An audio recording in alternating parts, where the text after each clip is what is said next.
Tonight's species is the king of deception, and many times he looks like a floating trash bag. Other times he hides around floating debris and takes up residence by crab buoys. Tonight we're talking about the Tripletail right here on the Florida Insider Fishing Report.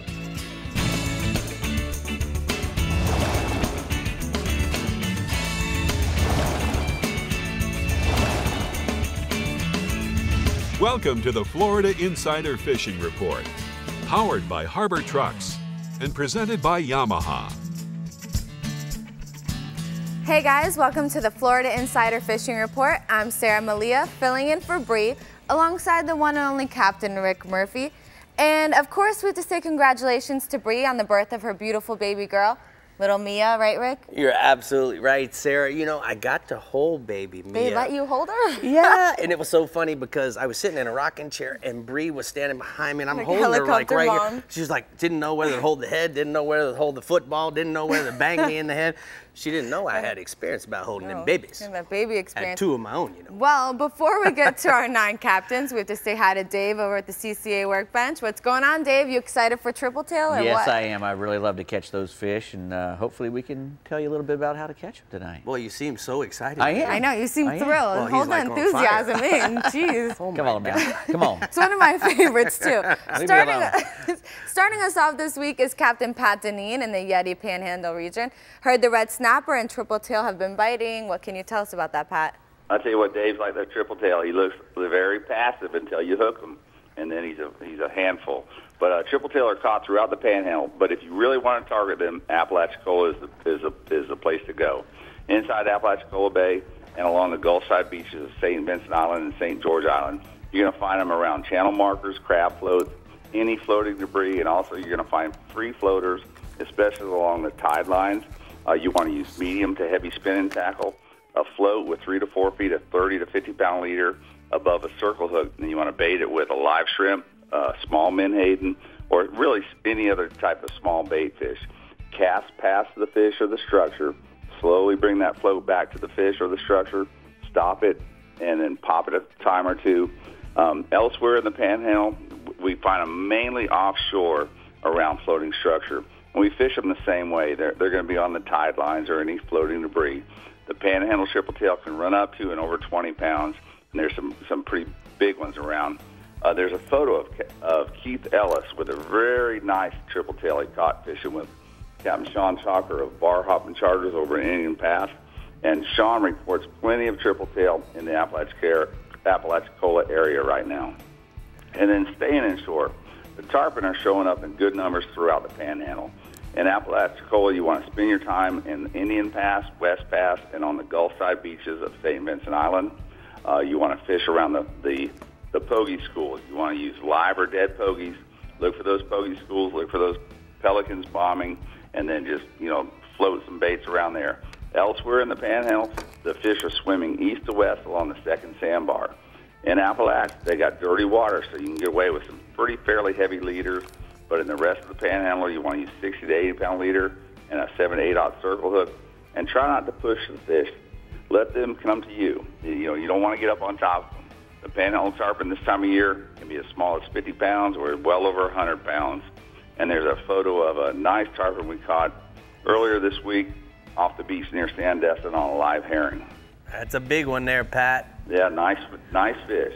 Moving offshore, the red snapper are still the go-to catch in the Panhandle offshore waters. Throughout the Panhandle, there's good numbers of snappers being caught from state and federal waters. We fished with Captain Tony Davis of the Anastasia on Friday and had an unreal time catching really big snappers in 75 to 80 feet of water down west on top of some small wrecks.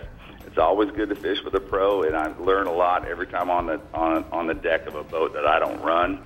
And in that shallow water, Captain Tony fishes top down. In other words, he starts fishing the top of the water 20 feet and up, dropping 20 feet down, trying to bring those snappers up close to the surface. And if he doesn't get them up top, he drops it down further and further and further until he gets them. Use small circle hooks, 6 feet of 50 to 60-pound fluorocarbon, and the least amount of lead possible to hold against the current. There's a photo of Claire from Birmingham with 2 really, really pretty snappers. Dang, Patar, you guys wrecked them, bro. Dude, that was a that was a wreck for sure. Tony was showing off. And yeah, definitely showing off. Finally, the king mackerel have been steady over natural bottom out of Destin. You want to fish live cigar minnows and herrings on a wire stinger rig. We've also been catching a few along the beach as bycatch while targeting the tarpon. But if you really want to target the king mackerels, fish above structure like the broken bottom southeast of Destin. Bump troll your live baits on the surface or behind a downrigger or a trolling lead. And the kings are mainly schoolies right now in that 6 to 12 pound range. I haven't heard of any big ones, but there are some around. All right, thank you so much. Great report from the Yeti Panhandle region, Pat. We're going to go ahead and take a look at the blue water outrigger hotspots from the Panhandle region. Pat says inshore, Tripletail in Apalachicola Bay use live shrimp under a cork around the crab trap floats and navigational markers, and then offshore, red snapper on natural and man-made bottom using live cigar minnows and herring on a slip sinker rig, Sarah. Did you see all those red snappers? Woo! Crazy. Man. Next up, we have Captain Jeff Hagman in the Flagler Construction Northwest region. What do you got for us this week, Jeff? Tripletail. They can be found throughout my entire region, like that was just talking about, from all the way to the north part of my region, all the way down south, both inshore and offshore. They love that floating structure. So crab trap buoys, grass mats, even channel markers and bow buoys.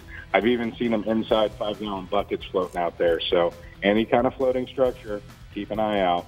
They like to sit on the structures, waiting for bait to come to them. So driving a crab trap line in tower boat or in a boat you can get a little higher advantage point is a really great way to cover a lot of ground and cover a lot of crab trap buoys. Just put it on a slow plane, drive the buoy line. You want to stay just enough off the buoy line where you're not going to spook the fish and send them down to the bottom. And once you do find them, don't pull off throttle and pull off plane just yet. Pass them up and then circle back around to them. Either you want to drift into them with the wind and the tide, or run a trolling motor up to them. And then as far as baits go, it's really hard for them to turn down a shrimp under a cork. If you can't get those, or you're in an area where you can't get live shrimp, a DOA is a really hard bait for them to turn down. That's a great other bait to use for them. That stealth mode is really crucial, so drift into them, like I said. Use your trolling motors. They're really good to eat. Be careful handling them. They have 2 really good sets of gill rakers on the side of their face, right along their gills, and they can cut you, so be careful doing that. And I've got a photo here of a tripletail that was being real stubborn, wouldn't bite, so they actually scooped him up with a dip net and took a photo of him for us. I love it. No rod necessary. All right, what else you got for us, Bo? Moving inshore, Captain Jimbo Keith, the Saltwater Assassin Fishing Charters out of Stephen Key, reports an inshore bite of the trout right now have been decent on the deeper flats and anything with moving water. He's using the rattling cork called the B52 Super Sounder, and it's still been the #1 producer for him, and he's rigging that with a Saltwater Assassin Sea Shad tail. And then moving a little further south, Captain Mario Costello out of Tall Tales Charters fishing out of the Plantation Inn on Crystal River reports a good trout bite right now on the grass flats in 3 to 5 feet of water. He's using a live pinfish under a cork. That seems to be the bait of choice right now. A variety of hard artificials are working pretty good, and most of the trout right now are running anywhere from 16 to 20 inches with a few overslot mixed in. And I got some photos there, some nice trout. There's one. Tell me about the second one. Oh, pretty lady with a nice trout. All right, Hag. Yeah. Let's go offshore, Bub. The red snapper bite, now that it's opened up, has been pretty much throughout the entire region. It's been on fire from north to south. I've been getting steady reports of some great fish. Most of the fish are being caught in 70-plus feet of water over rock piles and a high-relief structure. The bigger fish in a red snapper school are always going to be on top of those smaller fish. So like Pat was just talking about again, he's trying to bring them up to the top. Those bigger fish are going to be up top too. So adjust your drop to your bottom machine and drop down, bring it up to the top of the water column, and you'll catch some of those bigger fish. Also, if you get a little bit further out, the fishing pressure is a little less, and you're going to catch some bigger fish too. You want to use cut sardines on a standard knocker rig, and that seems to be the bait of choice right now. And I've got a photo of some nice West Coast red snapper. Yeah, man, looks good. All right, one more species. What do you got? Gag grouper. Now that gag and red snapper are opened up, everybody's getting out there to take advantage of that, and they're really tasty fish, and they've been really consistent throughout the region. Most of the grouper right now have been in 70 to 180 feet of water over rock piles and ledges. Live pinfish have been the key, but to get the bite going, you want to start off with cut bait, get them fired up. Once they slow down, then drop down that pinfish, and you'll keep them going. 80-pound to 100-pound fluorocarbon leader, 6 to 8 ounces of lead, and a 6-aught to 8-aught circle hook. And I've got a photo here of a great gag grouper. That's a nice one. Thanks for all the photos this week, Hag. We're going to go ahead and take a look at the Northwest hotspots from the Flagler Construction Northwest Region Inshore. Redfish on the top of the tide and the beginning of the outgoing. Use live and dead baits. And then offshore, red snapper on any high relief structure past 110 feet of water. And you might want to use cut sardines for bait, Sarah. Yep, they're in the meat over there. Yeah, man. We're just getting started here on the Florida Insider Fishing Report. Up next, we're checking in with the Southwest region. But first, we're going to see what Dave's getting into at the CCA workbench. What's going on, Dave? I'm not getting into nothing, but of course tell you what, are. if you want to catch a tripletail, use a shrimp. It looks real. If you want to catch a big tripletail, use a big shrimp. Jumbo shrimp. All right, we'll be right back. Big one. Jumbo. The Florida Insider Fishing Report is brought to you by Harbor Trucks. Visit harbortrucks.com. Yamaha, reliability starts here. Contender Boats, always in the game. SiriusXM Marine, weather, fishing info, and channel surfing. Daiquiri Deck, Sarasota's favorite place to meet. And Sea Sucker, get pumped. Harbor Trucks is giving away a brand new 2018 Nissan Titan XD with the Cummins Turbo Diesel. To enter, like our Facebook page and visit harbortrucks.com for more ways to win. With the largest selection of new and pre-owned trucks in the country. An on-site towing and test course. Hassle-free buying and low, low, low prices. Harbor Trucks is the place to buy. Meet the water's lightest 25 horsepower four-stroke, the all-new Yamaha F25, the new standard and 25 horsepower portable four-strokes. At just 126 pounds, it's got the best power-to-weight ratio of any 25 horsepower four-stroke on the water.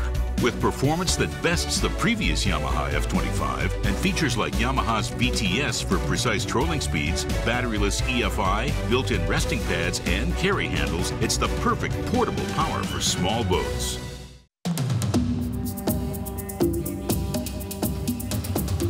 It's one of the most ancient forms of hide-and-seek known to man.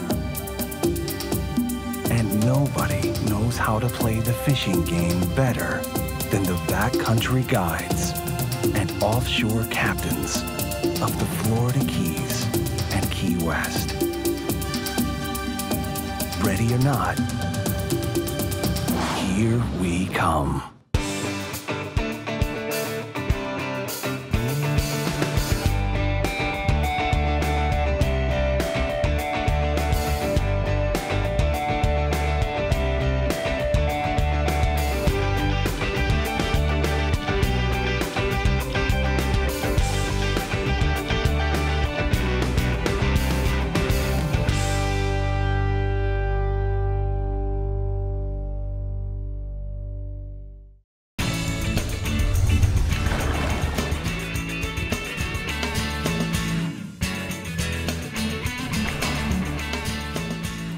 Welcome back. Here's a look at the FWC news and notes.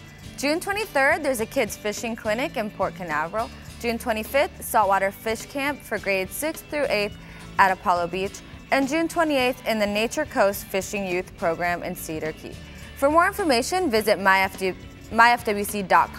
Now let's head to the CCA workbench for some rigs and techniques.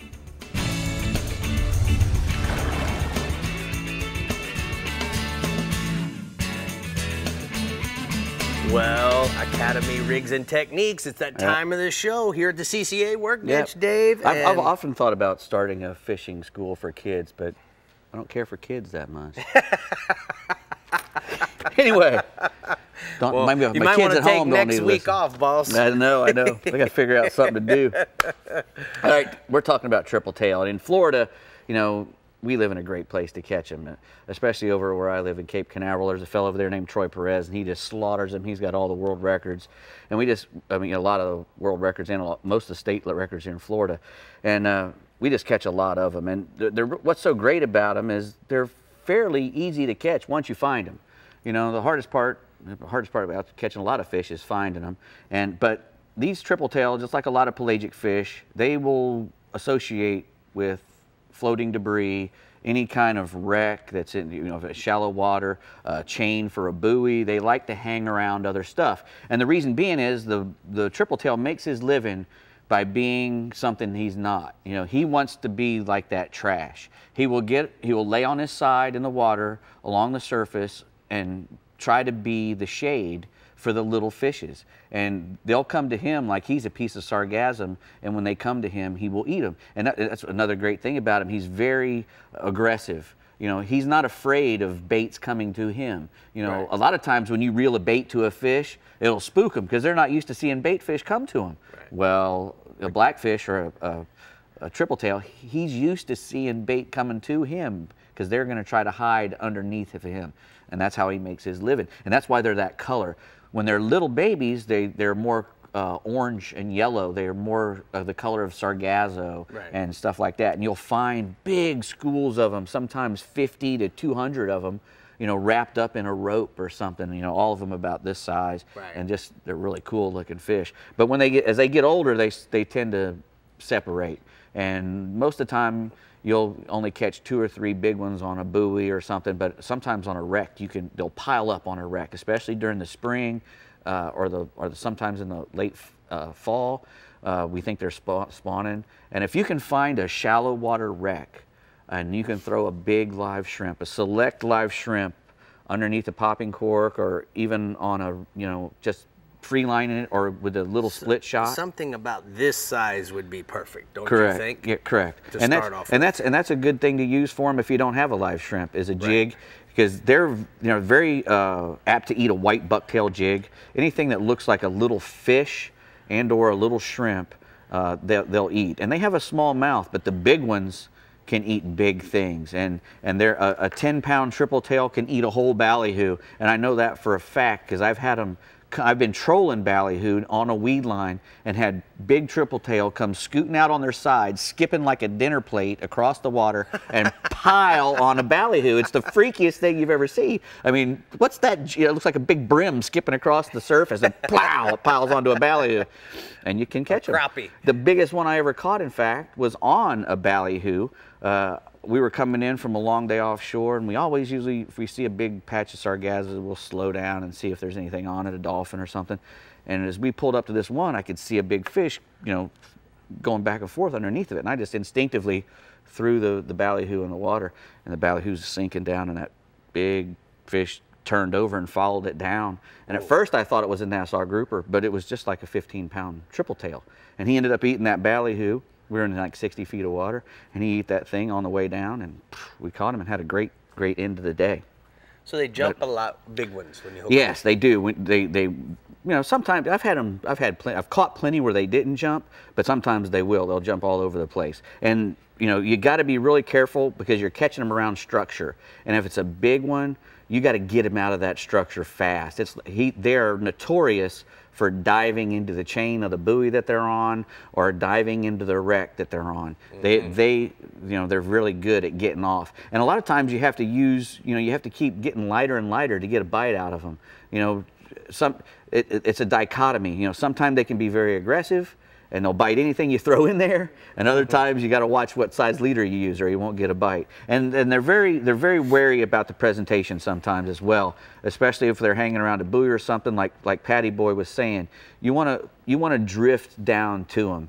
You know, you don't want to power up to a buoy and just drop your crap in right on top of them. It's better if you can get up current from them and put your baits in and drift your baits down to the buoy, because that's what they're doing. They're waiting at that buoy, waiting for stuff to come to hang under the buoy. And you don't always see them. No. Like on some of the channel markers, they're down. No, and a lot of the dirty water that, you know, inside the intercoastal waters, and, you know, it's brown water, you can come up on them and you can't see them. 2 or 3 feet down underneath the thing, and you can't see them. They can still be there, and a lot of these little jigs and anything that looks like a little white bait is gonna work. I use those for pompanos as well. Those are very good little jigs. Well, the there. cool part about this is that, you know, this has the lead, so you can cover the water Correct. column. And you can make long casts. Yeah. It's really good if when you see these fish up ahead of you, it's best not, like I said, to charge in on them. Make a long cast to them. And, you know, sometimes they'll come straight to the boat, you know, and that's why a lot of them fall to the dip net. But pretty work. That's not legal, by the way. You're not supposed to do that. Well, Sarah, have you ever caught one trolling a big triple tail?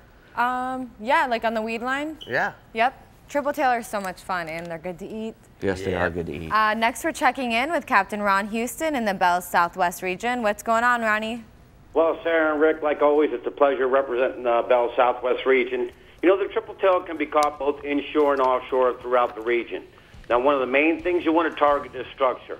Now, not only before Hurricane Irma, but after, there are many areas of sunken debris, and many of these areas you will see these debris on the lower stages of the tide. I'm here to tell you now these would be good areas to mark and go back to on the higher stages of the tide. But most of the time, your wrecks, your head pins, your crab pots, and swim buoys, also channel markers are all good areas, especially if they have current. Now, this species is generally targeted by sight casting. A strong hook is recommended. Also, you want to cast ahead of the fish and bring the bait to them. But you can also use a popping cork, and as it gets close to the fish, pop the cork to bring the fish to you. If you don't think you can make an accurate cast, or you're afraid that you might get hooked up in the structure, use a popping cork to draw the fish away. But most of the time, if you're specifically targeting tripletail, you can run the coast looking for them, run right by one and turn around, and he'll still be there and give you the chance to catch him. But not only that, these fish, like I say, like to be sight casted too. And a lot of times there's a new line that's out. It's Suffolk's new coastal camo. A lot of guys will be running ahead of you, maybe 2 or 3 miles ahead of you, and pressuring the fish ahead of you, and you wonder why you won't get them to eat. This new coastal camo is a transparent line. Not only that, it also works well around dock lights at night, being that it's so transparent. That's just another little tip I'll give you. But the key baits are live shrimp, pilchards, bucktails, flies, and a variety of soft plastic shrimp and paddle tails. And I'll give you a couple pictures of some fish that have been caught recently down to the south while fishing with Captain Brian Sanders. So there's plenty of opportunity right now to get out and catch some tripletails. Now, still on the offshore side, the permit bite still remains to be good to the north from Stump Pass to Sanibel, providing the weather is moderate, which it should be this weekend. Fishing wrecks or some fish mixed in with pods of moving tarpon that the guys are chasing to the north. Concentrate your efforts from about 7 to 25 miles out, hitting structure by simply drifting or anchoring up using weighted and unweighted crabs. Also, live shrimp and bright-colored pucktails, tip with shrimp will also be working. Some reports of schools of fish on top and others scattered, but right now reports I've gotten fish up to 35 pounds, and I got a picture of a permit that was recently caught to the south while fishing with a group of guys fishing out of Naples on the Misbehaving. Now, we're going to talk about the inshore side, the trout. Lossman's River to Pavilion Key, fishing grass flats and outer Gulf Islands. Now, what you want to do is on the grass flats, on the lower stages of the tide, use noise-making corks with soft plastic bass assats and root beer shrimp, or the popper smurf on a jig head. But a little tip I'll give you is on the higher stages of the tide, the outer Gulf Islands, especially in groups of mullet, you want to be using topwater skitterwalks and boner chartreuse. Not as many bites, but you're going to catch some trout right now up to 27 inches. Trout are following the mullet that are stirring up the bottom, so if you're looking for a big trout, this is the way to go. Hey, I know it's 90, 95 degrees up, and I'm going to tell you, these trout and big snook are hitting the top waters. The sounds of them busting these lures, even if they miss it, and the explosions are incredible, so throw the top water plugs. Also on the inshore side, the redfish. Smokehouse Bay, Buzzard Bay, and Matlacha area from the bridge to the power lines on both sides of the intercoastal, on the higher stages of the tide, mid-in coming to the high, and to the half of the outgoing. On the lower parts of the tide, before the water hits the mangroves, you want to concentrate on the troughs and potholes out in front. And then on the higher stages of the tide, under the bushes, some scattered fish, but reports of some fish grouped up. Also, feeder creeks right now pushing out the fresh water has been good. But when it gets in the heat of the day on the higher stages and the fish are under the bushes, bait's going to include cut pinfish, live pinfish, cut ladyfish, milchards, and pilchards chummed up, recommended. And I got a picture of a redfish that was caught to the north while fishing with Captain Josh Greer. That fish was caught on fly. Weather looks good for the weekend. Get out and catch you some fish. So Ronnie, I got a quick question for you. You know, when you're fishing that cut bait up on the high phase of the tide in the bushes, is there any specific secret to it, or you just got to sit still, put the rod in the rod holder? Well, the thing about it is, when you're working a section of the shoreline, you want to start in one area, maybe by some deadwood. Throw the bait up under there, get it as close as you can up underneath, but I strongly recommend a knocker rig. That way it keeps it in place, and the redfish can smell the bait coming. Nothing happens. Move about another 30 yards down. Keep working that pattern all the way down the shoreline, and sooner or later, you should figure out where the fish are. Great. Thank you so much. We're going to take a look at the Calusa cast net hotspots from the Southwest region. Ronnie says red grouper, Marco to Fort Myers Beach, fishing hard bottom, 55 to 75 feet of water using live pinfish, cut squid, herring, and sardines. And then inshore, snook, nighttime fishing the intercoastal docks and seawalls in Punta Gorda, Cape Coral, and Sanibel using live shrimp, artificial shrimp, and paddle tails. Moving water is definitely needed, Sarah, to catch those guys. Yep. Get ready because our kids show is June 27th. I know Dave's very excited about this at our studio in North Miami. If you want to be a part of our audience, sign up on our website at FloridaInsiderFishingReport.com. We'll have fun games, prizes, and more. Kids of all ages are welcome. It's going to be so much fun, so don't miss out. And stay tuned. We're covering the East and Central East regions when we return. Plus, we're going to tell you how you can win a Harbor truck. So stick around and we'll be right back. The Florida Insider Fishing Report is brought to you by Power Pole, Swift, Silent, Secure, Bass Assassin and Saltwater Assassin, the best lures, period. Blue Water Outriggers, everything for your outdoor adventures. The American Fishing Tackle Company, any fish, any water, since 1958. Costa Sunglasses, see what's out there. And Casa Vieja Lodge, 5-star angling in beautiful Guatemala. I'm Captain Rick Murphy, and I'm a life member of CCA. Why am I so involved with CCA, you ask? Because I want our fisheries to be in better shape for my kids and their kids. CCA is working to ensure the future of recreational fisheries and the rights of recreational anglers. The future of fishing starts today with you. How do you want to leave things with your kids? If you're like me, you'll want to make the right choice and go to joinccaflorida.com right now. As close as you're going to get to a sure thing for catching billfish is Guatemala. They're here, man. This has been a 20-year run, buddy. These things haven't left. There's no cycle. When it comes to sail fishing, this is the real deal.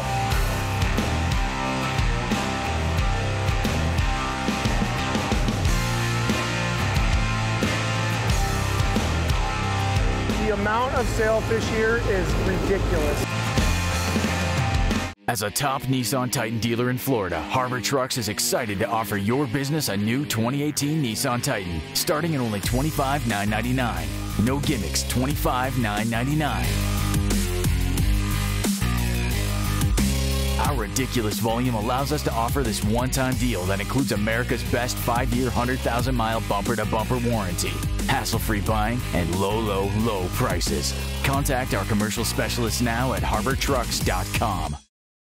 So we're here at Harbor Trucks with the lovely Sean Freeland. And Sean, you guys have a huge amount of trucks. Why don't you tell me about this? We sure do, Rick. That's one thing we have here, are trucks, trucks, trucks. We actually have the largest inventory in the whole country. Wow. We have Fords, we have Chevys, we have Dodge, we have Toyota, and of course we have Nissans. So let me ask you this. We're gonna buy a Nissan or another brand. You guys have the ability to customize it. Tell me about that. Sure, we absolutely do. So first of all, we want to make sure that the person gets the right truck for their personality, whether that be for work or for fun. Once we get you in that right vehicle, we can customize it even further. We can lift it, we can put tires on it, we can put some truck boxes on it. Right. We can do anything you want. So, you know, I would never buy a boat without test driving it, and you guys have something that's very unique. Tell me about that. We have a course that you can put the truck on. It has all types of different terrain. Right. There's sand, there's gravel, there's hills you can go up. There's also a loaded trailer. You can hook that trailer up to the truck and see how it does. So, you know, one of the problems in buying a vehicle in a lot of cases is it takes forever. You guys have a hassle-free policy. You want to enlighten me on that? We do. We have a hassle-free process here, and what that basically entails is this is not like you're back in middle school and you're writing your girlfriend a note saying check the box, yes, no, or maybe. You're going to get the lowest price the first time around, no hassle. I like that. So guys, if you have any questions, you can go to Harbor Trucks Facebook page, or you can simply go to harbortrucks.com. What do you think? I think that's awesome. Can that you trial, imagine testing so your cool. vehicle before What you buy? What a great idea. It is. Well, speaking of Harbor Trucks, we have an exciting contest we want to remind you about. One lucky person will win a 2018 Nissan Titan XD diesel truck. The winner will be chosen at the end of the year. To enter, like Harbor Trucks on Facebook, share or tag your friends on any post for more chances to win. How exciting is that? It's pretty cool. We're going to give away now let's check in with Mike Holliday in the East region. Heard the bite's been pretty good over there. Tell us about it, Mike. It has been, Sarah. You know, summer is really the great time to target tripletail in my region. You'll find them offshore on the weed lines and around floating trees and buckets and you know, any buoys that you see out there. But for the most part, we target them inshore. And with all the fresh water that we've been getting coming out of the inlets, that's kind of concentrated the tripletail up in the Indian River between Jensen Beach and Vero Beach. You can find them on the crab trap buoys, but the largest fish seem to be on the channel markers and manatee zone signs, or really anything with a big post that kind of gives them something to hide out behind, out of the wind and current. Now, tripletail in my region really focus on shrimp, so a live shrimp, either free-lined, fished on a cork, or pinned to a jig head. That'll work really well. You can even put a shrimp on a pink or a brown jig. A lot of guys like to use a cork, though, so they always know where their bait is in relation to where the fish is, and also because they can use the wind and current to float the bait towards the fish or towards the marker. And tripletail also eat spoons, they'll eat jigs. They like those pompano jigging spoons, and they'll even eat, you know, small bait fish like a pilchard. The average tripletail in my region is going to be 4 to 10 pounds, but we get them up to 20 pounds or more. I got a photo there. That's Captain Rick Murphy with a tripletail he caught. That fish ate a gold spoon. He was casting at a redfish on the shoreline and caught a tripletail. So you never know what you're going to get when you're fishing shorelines these days. The other thing, despite the dirty water runoff on the beach, along with the north current is back in areas away from the inlets that have clean water. So the tarpon bite pretty much remains strong when you can find the fish. The tarpon will swim through that dirty water runoff around the inlets, and they'll just work their way up the beaches. A lot of times if they get in that dirty water, they don't roll, so you don't know where the school is. But if you find the clean water, just look for the big, dark-colored blob that indicates the school. If you get near it and that blob moves or flashes, it's definitely fish. At dawn, you'll also find them around the inlets, just kind of posted up on the surface, usually on the north side of the inlets as they get ready to move north with their migration. Now, you want to target those fish with a live pilchard, a threadfin, a mullet, a sardine, a crab will work. Pitch your bait like 20 feet in front of the school, let them swim up to it, don't bomb the fish. If the fish refuses the bait or don't see it, you know, use your trolling motor to stay ahead of the school, present the bait again, just keep doing it and doing it and doing it. Usually it'll take a few tries to get the bite, and then you'll get bit and be game on. Average tarpon's going to be 50 to 100 pounds. All right, what you got for us offshore there, Hollywood? Well, you know, we've had cold water and south tides on offshore right now. It's been hurting the offshore fishing early in the week. We got some north tide right now. That's going to really clean it out and help us for the weekend. But the bottom fishing on the reefs off St. Lucie and Martin County, even through that cold waters, remain steady, particularly for mangrove snapper. There's a lot of big mangroves on the 6 and 8 mile reefs out of Stewart, also on the natural rock ledge north and south of Fort Pierce in 65 to 85 feet of water. And one of the best spots has been the reef on the outside of the Bethel Shoals buoy off of Vero Beach. Just find your spot, anchor up, put out a chum bag, add some chunks of sardines or pilchards to your chum to bring in the larger fish. You can target them with a Spanish sardine, cigar minnow, ballyhoo, grunt plugs, pilchards, redfins. Put them out on 40 to 60 pound fluorocarbon leader and a 4/0 circle hook. And the average the average mangrove snapper is going to be 1 to 4 pounds, but you'll catch them for about 10 pounds. And I got a photo there. That's Captain John Earhart of Chaos Fishing Adventures in Jensen Beach with an average mangrove snapper that you're going to see coming off the 6 Mile Reef. The other thing, this is really a good time to take advantage of these super calm seas, run offshore, 1,500 to 2,000 feet of water, and target swordfish. You can find them during the daytime or during the nighttime. It seems like, the daytime swords are larger, but the night fishing is a lot more comfortable because you beat the heat, and the fish are up close to the surface, so you can fight them, on normal 50 to 80-pound tackle, where, most of the anglers that target daytime swords are using electric reels because of the depth and because the fish are down on the bottom. In the East region, a lot of fish are caught in, 1,500 to 1,700 feet of water, but you just kind of want to listen to the radio for reports of any specific depth that other people that are out there sword fishing have been successful in, and then move to that depth. Swords lead anything from a blue runner to a goggle eye, a rig squid, or a ladyfish. You can also, sew up a bonito or dolphin belly. Those baits don't tend to spin and tangle in the line on the drop, particularly if you're going to drop down real deep. Average swordfish in my region is going to be 60 to 120 pounds, but right now fish to 400 pounds are pretty common, particularly during the day. All right, Mike, we got to talk about the bass fishing. What do you got? Is this heat hurting it? It's up and down. There's a lot of water flowing into Lake Okeechobee right now, and while that's raising the water level, it's also pushing the bait fish around, and it's cooling the water, which is really, really a big key. You find that moving water, you find the fish. On the north end of the lake, the school bass have been feeding around the mouth of the Kissimmee River, as well as the Harney Pond Canal and around Second Point.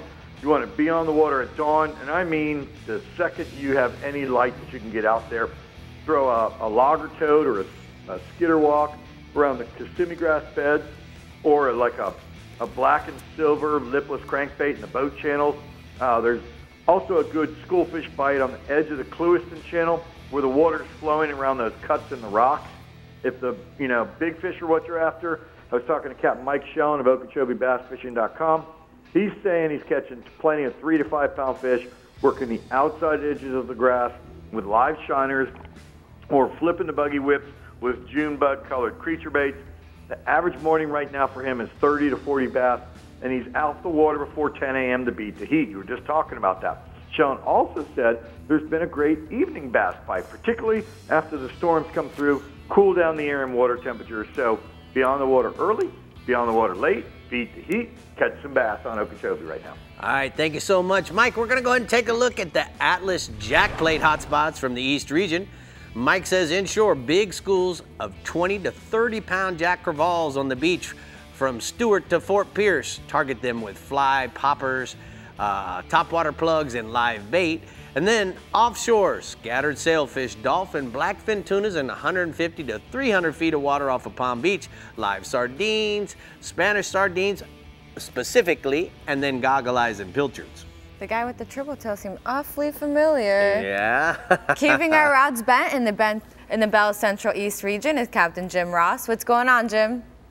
That's what we do around here. I tell you what, we're having a whole lot of fun up here, Sarah, and I tell you, you and Rick are going to have a good time down there. Congrats to Brie on her and Joe on her new baby, and we want to talk a little bit about the tripletail, because no matter if you call them trips, tripletail, or buoy bass, doesn't matter what you call them. You got to love the way these things, they just kind of lay around. It's like they're crazy. They just lay around and like they're flotsam all day, just like without a care in the world. They're ambush predators, and that's the reason they do that. A lot of people drive right by them thinking they're trash because they're just laying around there unassumingly near buoys or weeds. And so they look like some kind of floating debris, but that's when they strike. That's when they attack the crabs and shrimp. So you guys and gals, if you want to use shrimp, that's one of the best ways to go about catching them. You can also use small jigs and flies that imitate shrimp, and they work really well. Most of our tripletail in the Central East region run about 5 to 10 pounds, but in the spring and fall, we'll get fish well into the 20-pound class, and sometimes they'll push over the 30-pound mark, and a lot of the world records come from right here at Canaveral, so there's a really, really good place to catch them. The other thing that we've got offshore right now is tarpon. Now, they were gone last week. We had them to the south in Sebastian. We had them to the north, Tommy's region, and a little bit into the Ponce area. But the whole central part of the region, they were just gone.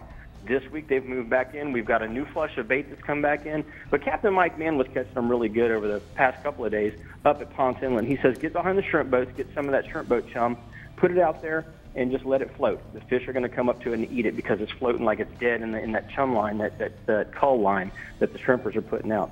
Now, we like to use a VMC hook, so the 7385 7/0 or 8/0 size is what we like to use best. We like to put a Suffix 60 to 80 pound leader in front of that. And most of our beach tarpon right now are averaging very large. The fish that just moved back in are in the 100 to 150 pound class this week. All right, Jim, before we go on, I'm going to take a look at the Sirius XM Marine wind and waves. Now, guys, remember this about Sirius XM. First off, this is what it looks when you load it. It overloads on your chart plotter, so it's an overlay. This is what it looks like on my Garmin. Now, as you tell, the boat here is headed at 360 degrees, pretty much due north, and we have the red arrows stand for the wave direction. The black arrows, actually they're called feathers or METARs as we use in aviation.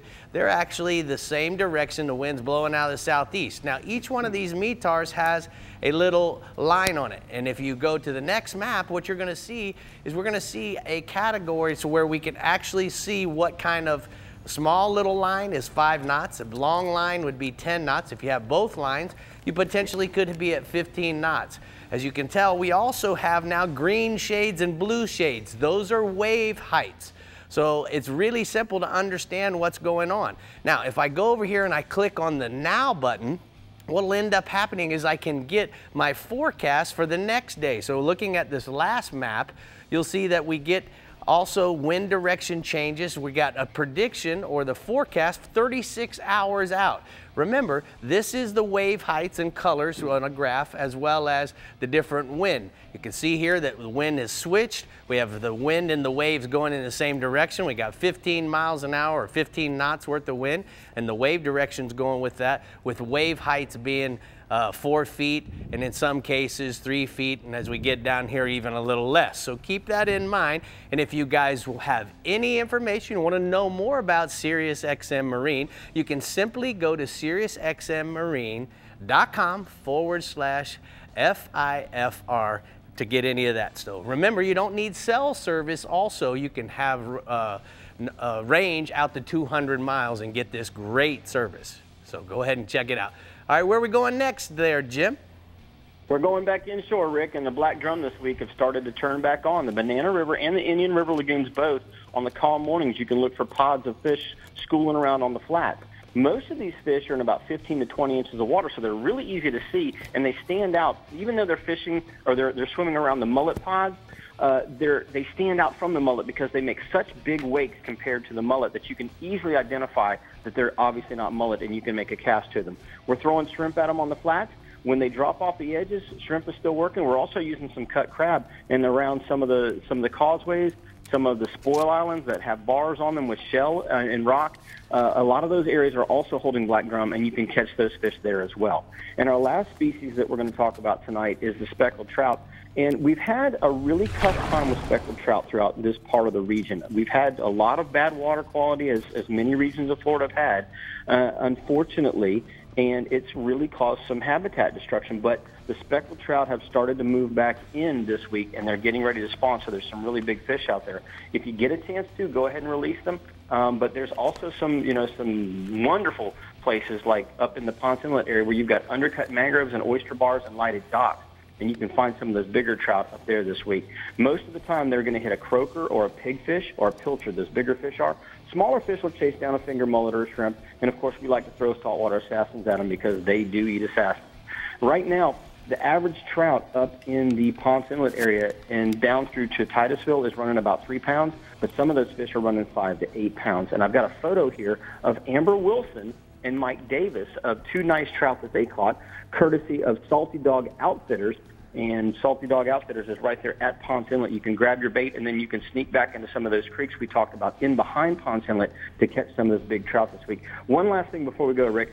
I just got my XM unit. I'm getting ready to get it hooked up this weekend. I cannot wait. I'm so excited to be able to have that additional amount of information at the touch of my fingers because I'm a little skiff guy. I'm not a big sport fishing guy. I don't have room for all the equipment. XM makes it obsolete. You don't need that stuff anymore. XM can get you through the storm, can tell you where the water temperature is the best, and get you in and out of the port safely as soon as you guys put that on your boat. So I'm excited. I can't wait to go do that. Yeah, SiriusXM's got your back, Jim. All right, we're going to go ahead and take a look at the sea sucker hotspots from the Central East region. He says offshore, gag groupers on the 27-fathom ridge and off the cones in Port Canaveral use live croakers on a standard bottom rig, and then inshore, mangrove snapper in the river south of Ponce Inlet, fish points, oyster bars, and undercut mangroves with live shrimp for fish up to 20 inches. That's a nice mangrove. Wow, very impressive. Sit tight, we're heading to the Keys regions when we come back, and we're checking in with new products with Dave. Can you give us a sneak peek, Dave? Yeah, look at this shrimp. We're going to talk about the hybrid shrimp. It's a hybrid because it's soft and hard. It looks real. It's a dichotomy. We'll be right back. The Florida Insider Fishing Report is brought to you by Academy Sports and Outdoors. For all, for less. The Florida Keys and Key West. Come as you are. FWC, the Florida Fish and Wildlife Conservation Commission. Soft Science, Supreme Comfort Footwear. Real Legends, exclusively at Bell's. And Maverick Boat Group, makers of premium boat brands Maverick, Hughes, and Pathfinder. Yamaha's 4.2-liter V6 offshore four-strokes. For those that like their V6 lighter, faster, and stronger. Setting new standards for power, efficiency, speed, and lightweight. Built for the rigors of offshore boating. Packed with Yamaha's legendary reliability. And now Yamaha's 4.2-liter V6 four-strokes offer a choice between digital or mechanical controls to match your rigging preference. Yamaha. Reliability starts here.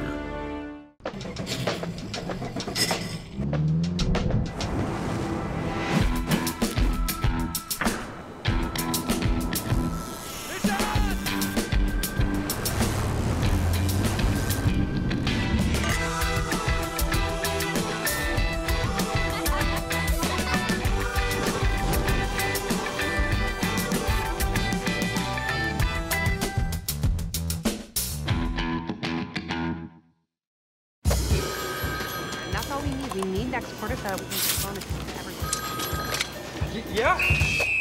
Stop working right now! Look outside.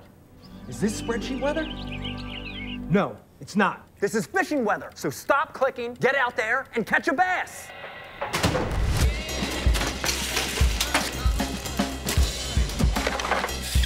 Stop what you're doing and start fishing Rapala ripstop. This is Academy Sports and Outdoors. We offer a huge sports and outdoors selection of top name brand gear like you've never seen. All at low prices like you've never seen. Because we're a sports and outdoor store like you've never seen. Visit us in store or at academy.com for the guaranteed lowest prices. Academy Sports and Outdoors, for all for less.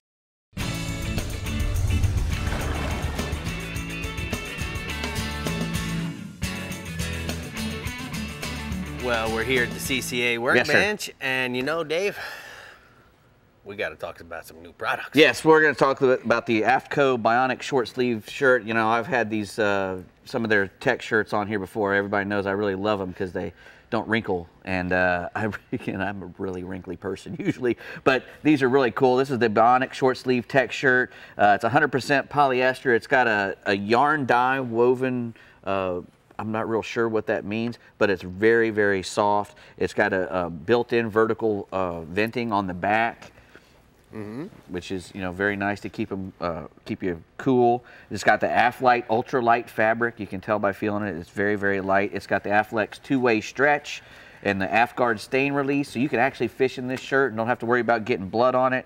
It's got a 30 UPF for the sun, and it's also got the little microfiber glass cleaner down here on the bottom. Down there on the bottom, if you want to clean your glasses, which is always comes in handy. And it's just a super comfortable shirt that you can, you know, take fishing in. Usually a button-down shirt like that is not something that you want to fish in. You can look nice and fish in that shirt, and still, when you take it out of the washing machine, does it come in long sleeve and short? It does, but this is the short sleeve tech shirt. Yeah, it's the Bionic. Yeah, I got to tell you, I wear them all the time, and I've been wearing them a lot too. Really comes out the vents on the side. Yes, yeah, they're so really good. Really good job by AFTCO. All right, and now we have live target. This is the hybrid shrimp. They come in 4-inch and 3.5 inches. That's the 4-inch, 1/2 ounce size. It's called the hybrid because it's hard on the top and it's got the little soft legs underneath that'll undulate and move and whiskers and the little whiskers on the top and there. eyes. Yep, and it's really good. It comes in 11 colors, and like I said, the 2 sizes. It's really something that you'd want to retrieve really slow. Tie up here in the front. It'd be perfect for those triple tail we're talking about. If you don't have a live shrimp, that thing would be perfect for it. Cast it up current of the buoy and let it drift past it, and you're going to catch fish. Anything that'll eat a live shrimp will eat that thing. That's the glow shrimp, which would be great for. You love anything that glows. I like glow stuff. I really do. I fish a lot at night. All right, I put this down here because it wouldn't block our view. This is a bubble top combo. And this is a 5-gallon lid with an aerator, and the aerator comes with the lid, and it'll fit just about any 5-gallon bucket, the 2.5s, the 7 gallons, any of the buckets with that size. It's got a great big mouth on it. Even the big AFTCO net, bait net will fit in there. It's got with that big hinge door. It's got all the tool tabs around on the side, and these little bubble boxes work really great. You put 2 D batteries on there, and it'll last for 44 hours, which is just amazing. I use them all the time. You can catch one bait after another and put them in there and carry it around with you. I just like to have a live bait. You can also use this top as a cutting board or a seat if you want to. It's anytime very cool. that you aerate from the bottom of the bucket to the top, it just is so much better. My buddy Hi showed me a trick the other day. When he catches his live bait, he'll put him in a bucket and let him sit in there for a little while. And then when he wants to take them away, he'll transfer them to another bucket of clean water. And he says he lets all the stress that the fish bait, they pee or whatever, they get away, and then he doesn't have to worry about it because the baits stay fresh in the new water. I like it. We're going to get to the plain old boxes next week. Yes, Save sir. those for us. Speaking of saving us, where are you going to take us next, Sarah? Well, we're heading south to my neck of the woods. We have Captain Randy Towle down in the beautiful Florida Keys. How's the fishing been in paradise, Randy? Hey, good evening, fish fans. Hey, Sarah. When we talk about triple tails, we're kind of fortunate here because we have them on both sides. We have them in the Gulf, on the Bay side, and we have them in the Atlantic. Now, for us, in the backcountry, when we're running around tarpon fishing or looking for snook and reds, a lot of times on that incoming tide on the West Coast and where that water's coming in from the Gulf, you're going to find these triple tails floating. And right now, this time of year is a great time because it's calm, and when it slicks out, you can see these triple tails from a long ways in the off-colored water. You're seeing their bellies. The white really stands out. And if you've got a spinning rod with a small shrimp or a light jig or even a fly rod, you can get these fish to bite. Now, you got to hit them right in the head. They're not real bright at seeing things, and they're not going to swim out of their way very far to go bite something. So you want to be pretty accurate on your cast. Now, if you're in the ocean, in the Atlantic, you're going to find them on debris, floating debris like a bucket or a tree, and even some of the weed patches might hold some triple tails. Usually they're on the small side on the weed lines, and those pieces of debris out in the middle will hold some nice big ones. I've got a photo from Captain James Simsick with his son Isaac. He's with Spear Crazy Charters. This is a triple tail they caught on a piece of floating debris offshore. That looks like a sandwich to me, bub. All right, what else you got for us offshore? The dolphin fishing has been pretty good. Now, when I say pretty good, some guys go out and they never see them, and some guys go and they catch 30 of them. So it depends where you're fishing from, Key Largo, Marathon, Isla Mirada. But anywhere from about 800 to 1,200 feet right now, because it's been calm, these fish are a little further offshore. And the floating grass, the scattered grass is for miles and miles and miles. So don't think you're going to outrun it and find a clear spot. It's just how it is. It's all up and down the Keys from Key Largo to Key West. There is a ton of scattered weed. Now, you're still going to find your birds. You're going to find your pieces of debris. But the birds have been key. They've been holding the fish, and not any real big ones. Maybe a 15 or 20 pounder right now is a big fish, but plenty of dolphin. And most of them keeper size, where they're over that 20-inch mark, and you don't have to throw them back, and some gaffers mixed in, but no shortage of them. Once you get lined up with those birds, it's like I-95, and here they come. Now, I've got a photo from Captain Brian Cohn on the Contagious. He's our dolphin expert. He catches more dolphin than all of us put together. He sent me this picture the other day of Nikki, Justin Blues, and their sister, Lori. All right, looking good, girls. All right, let's go inshore, bud. Permit, you know, with the, we're coming off a new moon. The tides were really strong. They were high, they were low. And that usually results in a lot of good, strong, moving water. And the permit have showed up around some of the bridges, some of the outside ocean flats, and also in the bay. Now, a live crab's my favorite to throw at them, and usually they're pretty receptive to that crab. If you throw it in front of them where they can see it going down, they will swim over and bite it. And I know these guys have been doing pretty well on the permit all throughout the Keys. Isla Mirada, Marathon, even Key West. Key West is a great hot spot. I know Captain Chris Tross has really been doing well on permit down his way.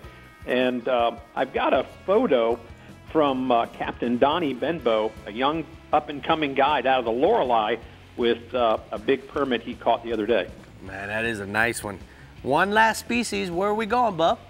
Well, we got to talk about the tarpon because, you know, they're thinning out. You know, it's just one of those years. We've had a pretty good worm hatch a couple, maybe 3 or 4 days ago that really got a lot of these tarpon on the move and disappearing. So hopefully they're going to come back, but a lot of these bridge fish and a lot of these ocean fish are thinning out in a big way. So they're still around the bridges, but not as heavy as they were, and they're in the backcountry, and you really got to have your right timing to find them right now to get them. The Gold Cup Tarpon Tournament's going on this week. You're very familiar with that, Rick. You know what you got to go through. Captain Craig Brewer sent me this picture of a 155 they strapped the first day on Monday, and his angler was Baker Bishop. Nice. Congratulations, guys. Hope that luck continues for you.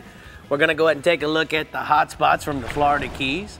Inshore, bonefish. Fish early in the morning or late in the day. Look at your tides and make sure you have current.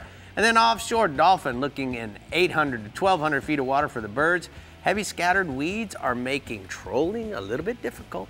Randy's the best. He really knows his stuff. He does. There's always tournaments going on in the Keys, so let's take a look at what's coming up. This weekend's Ladies Let's Go Fishing Screaming Reels tournament is in Isla Mirada. It's a casual contest great for beginning anglers pursuing inshore and offshore species. The That's What She Shot spearfishing tournament is also this weekend in the Lower Keys. The event raises funds for Womankind, a Key West nonprofit medical center offering affordable health care. More than 50 years old, the Key West Fishing Tournament continues through August 31st and features free registration with 33 species accepted. The Reef Lionfish Derby is set for September 14th to the 16th in Key Largo. This tournament is geared to divers and prizes will be awarded on a team basis. And now let's check in with Andy Newman in the Florida Keys and see what else is going on. Hey, Andy. Well, hi, guys. The Havana Club Key West Marlin Tournament is set for July 18th to the 21st. There's $50,000 in guaranteed cash prizes. Now, the competition is staged in conjunction with Key West's annual Hemingway Days Festival. There's 3 days of fishing surrounded by numerous social activities. More details at keywestmarlin.com. And for more information on other tournaments in the Florida Keys, go to flakeys.com. You hear that, Rick? Money, money, money. Yeah, man. I fished that tournament. It's so much fun in Key West. You know, it really is.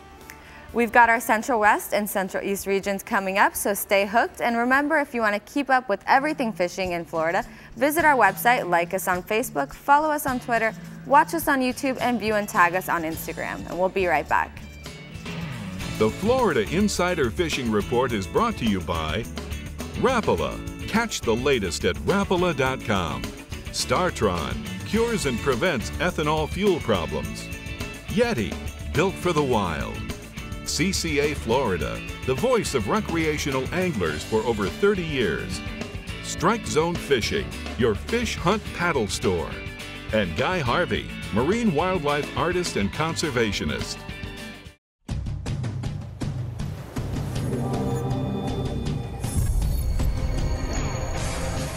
Real Legends Performance Clothing. Everything you need to be comfortable on the water all day long. Keeps you cool, dry, and protected from the sun. durable performance technology at an unbeatable value. Shop anytime or go to reallegends.com to find a Bell store near you.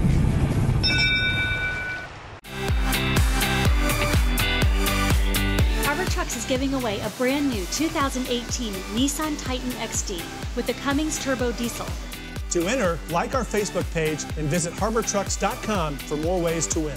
With the largest selection of new and pre-owned trucks in the country. An on-site towing and test course. Hassle-free buying and low, low, low prices. Harbor Trucks is the place to buy.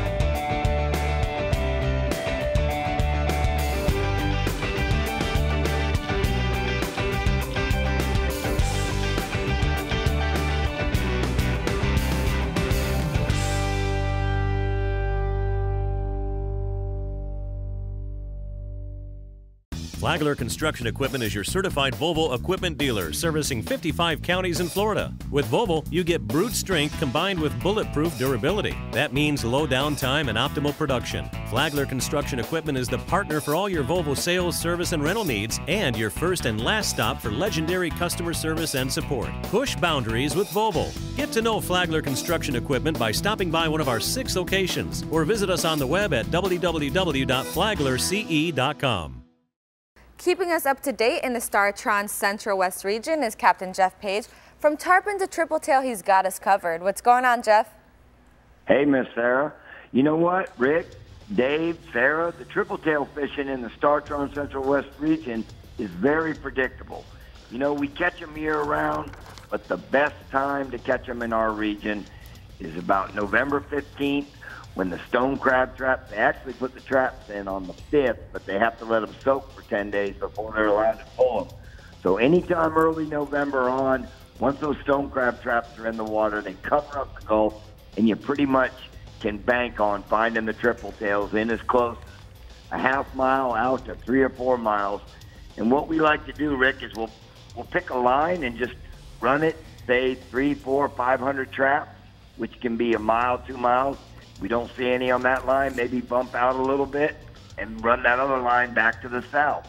And you're going to find them. And it usually, when you find them, they're going to be in that depth. So then you can just start focusing on traps in that area. Sometimes they look like a big clump of grass. So don't go by the buoy too close. Circle back around. Have your bait ready to throw. Some of the good baits can be a live hand-picked shrimp. Can even be a shiner, pilchard, or even a small pinfish. If you like to throw artificial lures, the DOA glow shrimp suspends real nice, or a small little twitch bait like a MirrOlure MirrOdeep works real well. Great cable fare, and also guys do real well throwing flies at them. The one thing I recommend is be careful when you're filleting them, because they'll cut you just like a snook will. They've got real sharp gill plates, and they're pretty tough. I've got a photo tonight. Good friend of mine, Eric Hernandez, works at Walt Fish Market with a real nice tripletail he got. All right, what else you got for us, Pop? Your favorite, tarpon, remains strong. Early morning fish, Rick, being real good, and then a little bit of a lull, and then the late afternoon bite, to say from 3 o'clock on to sunset, has been decent. But got the full moon approaching next week, so look for the fish to start getting up in big groups as they get ready to go offshore and spawn. Should be phenomenal fishing with the afternoon outgoing tides, big crab flush. You can dip your crabs in all your passes, from Gasparilla Pass all the way up to John's Pass to St. Pete. Get out on those backside of the bars, float the crabs out, and have a really good session. It's not uncommon you jump 3 or 4 fish. Also, there's been a lot of fish holding on the Skyway Bridge, and out in the middle of Tampa Bay between Egmont Key and the Skyway, 25 feet of water. Guys are throwing live thread fins at those fish. If you end up wanting to throw artificials, it's tough to beat the DOA bait buster in silver and green or root beer color. Got a photo tonight. Captain R.C. Gilliland of Chief Force Charters with a big tarpon he got this week. Rolling offshore, red snapper, just like I said last week. American red snapper fishing remains strong. all my reports coming from all my anglers from Boca Grande all the way up to St. Pete, and they've been getting their limits no problem throughout the entire region. But the bigger and better fish are coming in from 140 feet of water on out. Don't get me wrong, there's been some fish caught inside 100 feet, but that 140 feet seems to be your best bet, and you're going to pick up some nice gag groupers out there as well. Cool thing about the snapper bite, Rick, guys are doing better on the frozen baits and the cut sardines than they are live baits. So when you go out, I'm not saying don't bring some live pennies, but make sure you have 3 or 4 boxes of frozen sardines.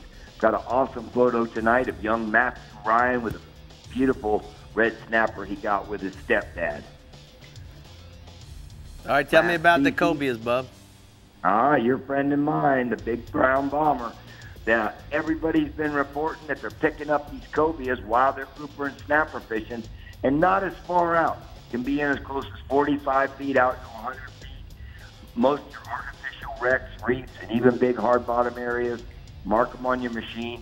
You could be grouper and snapper fishing. Cobias are going to come up around the boat. That's why I suggest having a flat line ready to throw at him. But a lot of times guys are hooking big fish thinking they got a grouper on, and it's a big cove, so 25, 30 pounds, even 40 pounds. My last photo tonight is Captain Brian Marcy of Backwater Charters with a real nice cobia and a happy client of his. All right, thank you so much, Paige. We're going to go ahead and take a look at the Daiquiri Deck Central West region hotspots. He said inshore tarpon fishing along the beaches from Lido Key north to Fort DeSoto has been really good early in the morning and late in the afternoon. Live crabs and threadfins are your best bet. And then offshore, cobias are holding in the nearest shore wrecks and the reefs along 7 to 11 mile range. Live pinfish or silver mullet are going to work for those cobias. That was a stud cob they had. Yeah, man. That's good sushi. Yeah, that is. CCA Star is looking for their next winner. Remember, you need to be registered for Star in order to win. The Pathfinder has been claimed, but there's a new truck, Contender, Hughes, Carolina Skiff, or Cottonmouth boat left to choose from. They're all powered by Yamaha, of course, plus $10,000 in cash for the first tagged dolphin caught by a registered angler. Brevard, Citrus, and Charlotte counties have had 8 tagged redfish released, but anywhere you fish can have a winner. You just need to catch a legal, non-tagged redfish, trout, snook, tarpon, kingfish, dolphin, or grouper, and you can win. For more details, go to ccafloridastar.com to get registered. Good job. Next up, we have Captain Jimbo Thomas in the Casa Vieja Southeast region. Heard there's been a variety of fish being caught over there. What can you tell us about that, Jimbo? That's right, Sarah, and hello, Rick and Dave. Now, you know, most of the tripletail that we see here in the southeast region, they're basically offshore, and they're a bycatch while we're dolphin fishing that we find on floating debris. You pull up a piece of seaweed, a log, or a pallet, and you got your tripletails laying around there. But I usually don't mess with them unless they're decent size, because a lot of the times they're little ones, and often they're real hard to get to bite, at least those offshore ones. So unless they're big ones, I don't usually mess with them. Now, when we do mess with them, we like to throw a small live bait like a small pilchard or small blue runner, or a chunk bait will often work if you put it right on their nose as they're sitting underneath that floating debris. And I'm sure that if you have a live shrimp, that would work as well, but I typically don't have any live shrimp on board the Thomas Flyer. And then for some reason, we don't find them on the trap buoys like they do in the Gulf. So just the floating debris, chunks of grass, and we haven't seen quite a few of them the last few days, but they've been on the small side. I haven't seen any that were worthy of me at least throwing a bait to. And then there are occasionally we find them along the western shorelines of Biscayne Bay and also along the Intercoastal Waterway, along the mangrove shorelines around sunken branches and logs. And the few times that I have found them on the inshore side, they were eager to bite a live bait, and you want to get that live bait right on their nose. Now, I got a photo here. This is a 16-pound tripletail that my brother Rick caught, and we're actually snook fishing along the western shoreline of South Biscayne Bay, and we saw him through a live pilchard on his nose, and he ate it, and then he really ate it after that. You ate it. All right, man. Correct. Tell us about the kingfish offshore. You got it. We've had some pretty good kingfish here in the southeast region in the past week. And they haven't been really big, but they've been mostly in the 5 to 10 pound range. And the bulk of these kings are being caught on the troll. You want to use a number 2 planer or a wireline outfit. That'll get your bait down. And then for the best baits, try a pink or blue sea witch and put a bonita strip behind it, or use a 3.5 drone spoon. And you want to troll these sea witches or your spoons at about 4 to 5 knots, and then fish in about roughly 60 to 130 feet of water. Now, if you're live bait fishing, herrings, pilchards, and sardines, that's been getting the bites. And if you can fish them under the kite if there's enough wind, otherwise drift those or slow troll those live baits. And again, the best baits on the live baits have been 60 to 130 feet of water. But there's been a ton of seaweed out there making it really hard to troll or even live bait fish. So you want to find a nice clear spot in the ocean where you don't have seaweed, where you're not picking it the whole time. Now, moving inshore, the largemouth and peacock bass fishing has been excellent in the lakes and the canals throughout the region. You can also give the Everglades a try, but the water levels have been really high with all this rain. Those fish are going to be spread out, and not to mention you're going to have a lot of bugs to put up with. The largemouth, they've been biting best first thing in the morning, and then the peacocks have been biting throughout the day, and the artificial baits have been outfishing the live baits from what I'm told. Now, some good baits to try are small, deep-running rapalas in blue and silver, or gold and black, and then Z-Man minnows in bad shad color. Then you can also try fly fishing. You want to use small clouser minnows in red and white, or green and white, and look for clear water with some current and fish around structures such as bridge or dock pilings or any other structure on the bottom.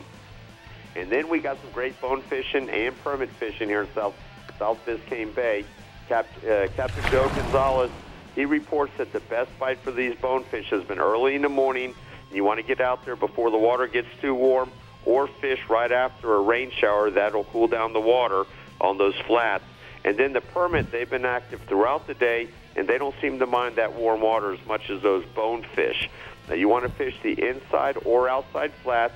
Look for hard bottom flats that have good moving water, and fish from South Soldier's Key, South Angelfish Creek. That's been the most productive. And then look for those fish mudding or tailing on top of the flats on the lower stages of the tide. And then on the channel edges, and also on the edges of the flats as that water falls. And the best bait is going to be a small live crab or a crab pattern fly. Now, I do have a photo here, and this is Rick Reed, who's with Jägermeister, and this is a Biscayne Bay permit that he caught with Captain Joe Gonzalez earlier in the week. See, my boy Rick's been cheating on me, Dave. You see that there, man? He's fishing with another man. He's probably giving my Jaeger sponsorship to somebody else. But let's go ahead and take a look at the southeast hotspots.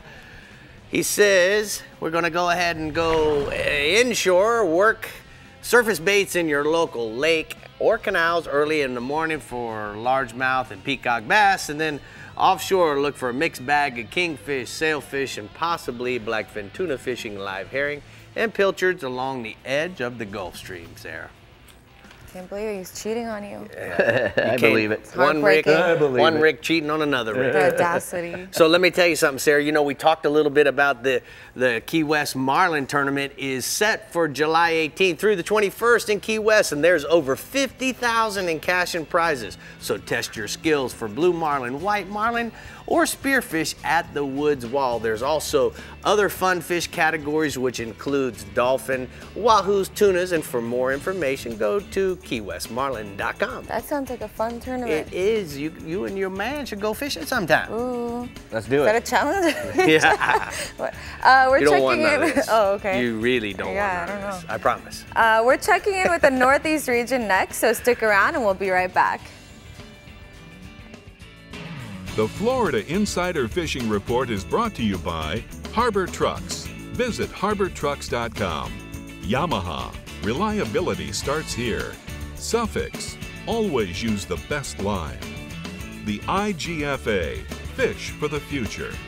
Flagler Construction Equipment. Your exclusive Volvo dealer. And Okuma. Inspired fishing. When you're moving a big offshore boat, it's all about thrust and trust. For thrust, nothing compares to the Yamaha purpose-built 5.3-liter V8 Power Pioneer. And for trust, Yamaha's new F350C model becomes the only outboard in its horsepower class to feature a 5-year limited warranty. Never settle for less than complete confidence and control in the open water. That's Yamaha V8 Power. Get the best and forget the rest. Outside is a bully. There are bears, screaming fleet-footed waters, arrogant mountains, Goliaths, Goliaths, Goliaths, and 100 other excuses to stay inside. But there are ways to deal with bullies. Remember the glory days of gasoline? It's just not made the same anymore. Kick your gas into gear with StarTron. Pump up the performance in all of your engines. Cure the problems of ethanol with the power of enzymes. And maximize your mileage every time you drive. Kickstart your engines with StarTron. As a top Nissan Titan dealer in Florida, Harbor Trucks is excited to offer your business a new 2018 Nissan Titan, starting at only $25,999. No gimmicks, $25,999. Our ridiculous volume allows us to offer this one-time deal that includes America's best 5-year, 100,000-mile bumper-to-bumper warranty, hassle-free buying, and low, low, low prices. Contact our commercial specialists now at harbortrucks.com.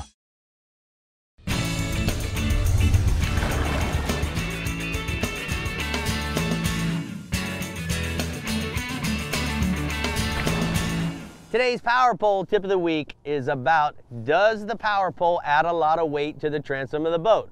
And simply, guys, it doesn't. Now we're talking about a bracket that weighs anywhere between 5 and 7 pounds, and depending on the model that you get, our micro is 7 with the blade, 10-foot blade, being 27 pounds. So simply, we're not gonna add a lot of weight. You're not gonna change the draft of the boat. You're not gonna have to re-prop your boat.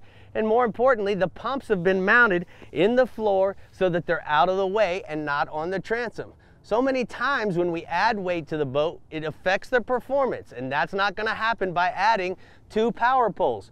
So if you have any questions whatsoever, you can either go online to powerpole.com or you can go down to your local dealer. And that's today's Power Pole tip of the week. Welcome back. Last but certainly not least, we have Captain Tommy Derringer in the Strike Zone Northeast region. What's going on, Tommy? Hey, Sarah. Hey, Rick. Well, we got all kinds of stuff going on. And, the Strike Zone Northeast region, it's probably not really well known as a hot spot for tripletail. But, we do have a few of them around from time to time. Most of those bigger tripletail are going to be caught in the early spring here, when the water temperature along the beach is about 65 to maybe 72 degrees. Now, just like I'm sure all the other captains have reported tonight, those tripletail, they're going to hang out around any kind of floating debris. Now, some years, our local crabbers, they're going to set some traps out in the surf, and when that happens, we have a really great run, as just about every crab trap buoy out there is going to have a tripletail on it. Now, when there isn't much floating around out there, you can still catch them and find them by looking for what, to me, looks like a canned grocery bag floating on the surface. Now, I've seen hundreds of them before in my time, and every time I see one, that's what I'm thinking. It's a grocery bag. But if you see that when you're out there, turn around because it may be a tripletail.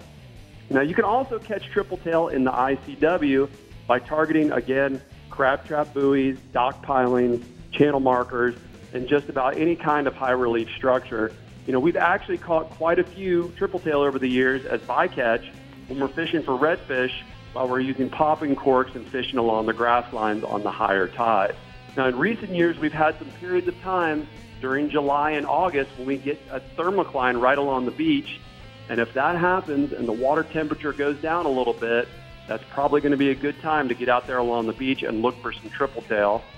And I've got a photo here.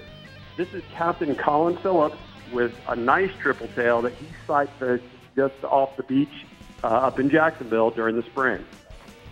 Now, also inshore, it seems like every week we've had more and more flounder showing up throughout the region.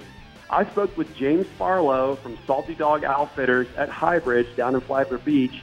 He tells me the flounder have been staging up on the outgoing tide at the creek mouth and the sandy drop-offs right along the ICW. He said the usual mud minnows or soft plastic paddle tail rigged on a quarter-ounce jig head has been the go-to. Now, I've been seeing quite a few flounder showing up in St. Augustine as well. Most of our flounder have been coming near the St. Augustine Inlet, and that's where you can find some saltier and cleaner water, especially when the tide's up a little bit. The docks and the rocks around the St. Augustine Inlet have been a good place to catch a few using those same baits and rigs that I mentioned before. Now, I also spoke to Captain Bill Schuler, and he tells me he's been catching some nice flounder in those same areas, but he's just slow rolling a spinnerbait. You know, that spinnerbait can be deadly on those summertime flounder. It puts off a lot of thump and a lot of flash, and those guys like those baits. Now, moving offshore, you know, the kingfish bite continues to be strong both along the beach and offshore throughout the region. Now, if you're just looking for numbers of fish, and there's some big ones mixed in there too, there's a ton of those kingfish at 9 Mile out of St. Augustine. Most of the kings are in the 8 to 15 pound range. And all you have to do is net some pogies along the beach and then slow troll the pogies around those structures and bait, and you're going to catch some kingfish. Now, there's also quite a few kings further offshore, and some big fish are being caught along the beach throughout the region as well. Again, slow trolling a live bait is the go-to, and I would definitely put one down on the downrigger if you have one. You know, the Northeast Florida Kingfish Shootout starts this weekend, so hopefully that kingfish bite will continue to be great, and good luck to all those guys that are in the tournament. I got another photo here. Captain Rob Bennett from coastalfish.net sent me this picture of Steve, Hayden, and Heather with some nice kingfish they caught with him off of St. Augustine Beach. All right, go ahead, Tommy. Okay, you know, also offshore, the mangrove snapper bite is still going strong in those 120 to 140 foot depths. Those fish are holding on both the wrecks and the live bottom, and you can chum them up or just fish on the bottom with both a live or a dead bait. You know, I probably sound like a broken record as that bite's been solid now for a few weeks, but what you want to do is anchor up current of the fish and then lightly chum with chunks of sardines or pokies. Then you just send your bait back or down to the fish.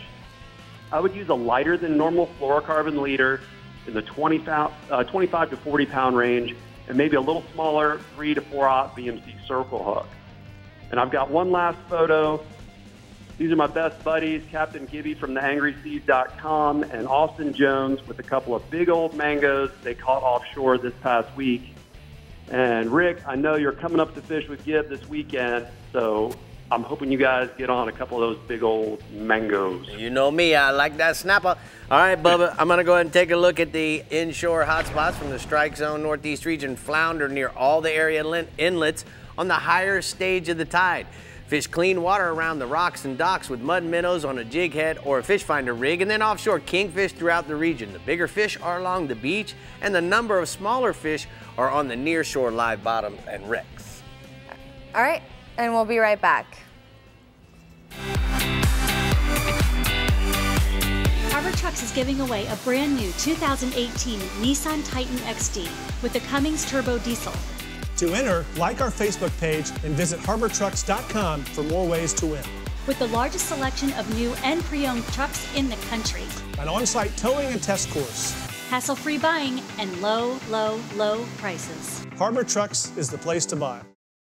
Master your most challenging offshore experience with confidence and ease with Yamaha Helmmaster. Precise, intuitive control on the open seas. Unrivaled ease for maneuvering and docking in port. And now SetPoint adds 3 new dimensions to boat control. Maintain boat position with fish point, or a position and heading with stay point, or a heading while you drift with drift point. Yamaha Helmmaster. Now with SetPoint. Complete digital control for today's larger offshore boats.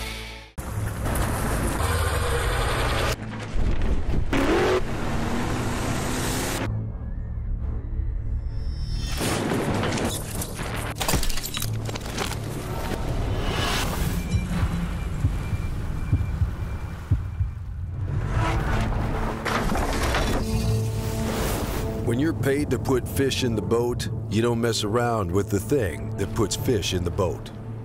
Always use the best line.